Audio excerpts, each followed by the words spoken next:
जो हमारा आईएमएफ का प्रोग्राम हुआ उससे डिस्काउंट रेट बढ़ गया, उससे हमारी डिवैल्यूएशन हुई, उससे कीमतें बढ़ी और यूटिलिटी प्राइसेस की वजह से भी हमारी जो इन्फ्लेशन बढ़ी।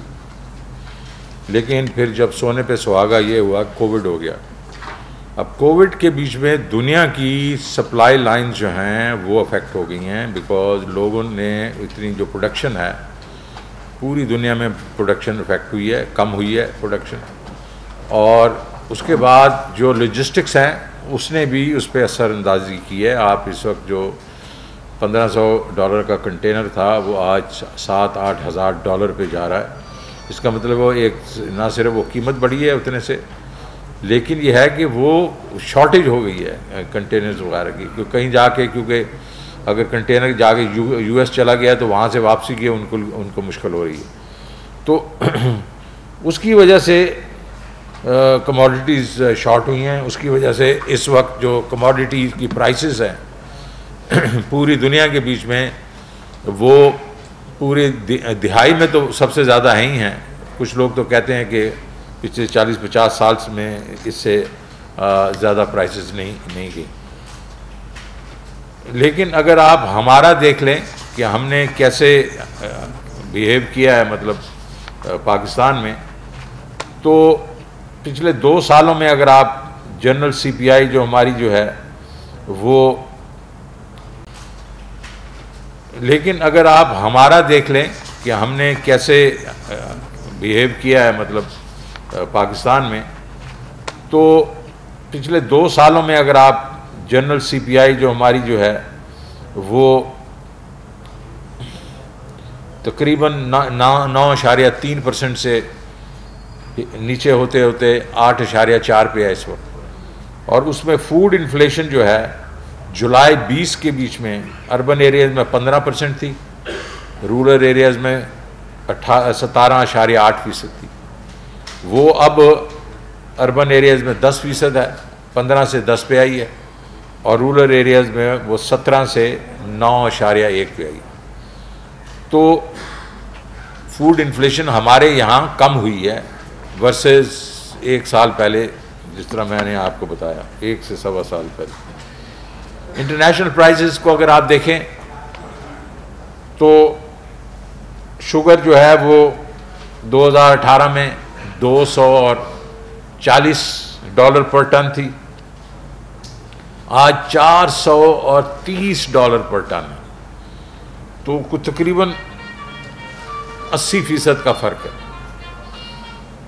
लेकिन अगर आप करीबी देख लें कि मतलब अगस्त 2020 1 साल पहले $290 पर टन थी, आज $430 पर टन।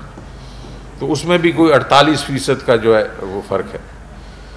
पाम ऑयल, यही अगर आप नंबर्स देख लें, 1 साल पहले $760 पर मीट्रिक टन था, आज $1136। तो तकरीबन आप देखें कि 50% का फ़र्क है। क्रूड ऑयल में भी इसी तरीके से 58% का फ़र्क है। लेकिन अगर हमने क्या किया, अगर आप 1 साल पहले की जो शुगर प्राइसेस हैं उसमें 11 से 12% का फ़र्क है, जो मैंने पीछे आपको दिखाया था 50% का। और कुकिंग ऑयल के बीच में भी अगर आप देखें तो मैंने आपको बताया कि तकरीबन 50-60% का फ़र्क जो है 50% का फ़र्क है, और हमने उसको 33% पे रखा। और उसमें गुड न्यूज़ मैं आपको देना चाहता हूँ कि हमने ये डिसीजन लिया आज की मीटिंग में कि हम इसमें से टैक्सेस जो है उसमें रिलीफ देंगे, और कोई तकरीबन 45 से 50 रुपए फ़ी किलो की हम रिडक्शन करवाएंगे इनसे, ये जो प्राइस हैं, और ये हुकूमत अपनी जेब से पैसे करेगी। वीट के ऊपर भी कोई तकरीबन 13.5% जो है हमारी ग्रोथ हुई है, और इतने ही मेरे ख्याल में इंटरनेशनल प्राइसेस भी कोई 15% ऊपर गई, नहीं 32%। तो हम 13-13.5। लेकिन इसमें भी जो आज जो डिसीजन हुआ था पिछले हफ्ते में अभी इम्प्लीमेंट हो गया कि हमारी जो कॉस्ट है वो कोई 2040 रुपए है वीट की और वो जो है 20 उसके किलो के उसमें, और हम उसको दे रहे हैं 1950 पे आज लेके आ रहे हैं। आज वो मार्केट रिलीजेज होंगी 1950 रुपये की, तो इसमें फ़र्क आएगा। अब पेट्रोल के ऊपर भी पिछले दिनों काफ़ी वो बात हुई, हंगामा हुआ कि जी ये क्या करें। ये मैं आपको पेट्रोल प्राइसेस की बात बता देना चाहता हूँ कि हम इस वक्त 123 रुपये पे लीटर पे दे रहे हैं। इस वक्त हिंदुस्तान जो है उधर 250 रुपये फी लीटर है, और बांग्लादेश वगैरह में 198, किसी में 186, 30-40% हम जो है सारे जो ममालिक हमारे इर्द गिर्द के हैं उनसे हम सस्ते हैं। तो ये वावेला मच गया कि जी इन्होंने 5 रुपये बढ़ा दी, 1 रुपया उन्होंने कहा था ओगरा ने 5 रुपये। तो किसी ने ये भी नहीं देखा कि हमको ओगरा ने कहा कि 10 रुपये 77 पैसे डीजल पे बढ़ा दें। हमने उसको भी 5 रुपये इसलिए किया कि डीजल बहुत यूज़ होता है, उसके कैस्केडिंग इफेक्ट हैं, उसके ट्रांसपोर्टेशन पे, बाकी चीज़ों पे इफेक्ट होता है। और ये जो मैं आपको कहने की कोशिश कर रहा हूँ कि जो पेट्रोल प्राइसेस इतनी बड़ी 50% वगैरह जो पिछले 4-5 महीनों में हमने 13-14% ही सिर्फ बढ़ाई है। बाकी अपनी जितनी सब्सिडी थी हमारे पास, जिसको पेट्रोलियम लेवी आप कहते हैं, वो हमने वापस कर दी अवाम को, क्योंकि प्राइम मिनिस्टर ने कहा कि इस वक्त वैसे महंगाई है, तो अगर आप पेट्रोल की प्राइसेस भी उस तरह पास थ्रू करते रहेंगे, तो इस वक्त मेरा जो हदफ है बजट में वो 600 अरब रुपए का पेट्रोलियम लेवी का, और मेरे पास अभी तक पैसे कुछ नहीं है। हमने उसकी परवाह नहीं की। हमने कहा नहीं, आवाम के ऊपर हम बोझ नहीं डालेंगे। तो पेट्रोल के ऊपर तो आप मतलब जो हमारी अपोजिशन हो रही है, जो बात करी, तो उसका तो कोई जवाब ही नहीं है। अब आप कहेंगे हुकूमत कर क्या रही है इसके ऊपर?